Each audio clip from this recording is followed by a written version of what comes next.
New in Unity 6.3, per renderer value for material aspect customization. You can now use the new Unity_renderer user value variable to significantly improve your project's performance when you need to make a large number of similar objects appear different within the same scene.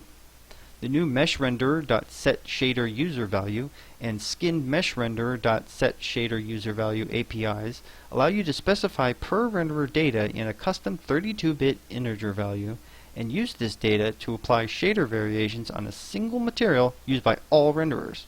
For example, the value can contain an encoded RGBA 32 color and a set of UV indices across a texture atlas, or an index to a larger data structure if you need to manage larger amounts of data per renderer.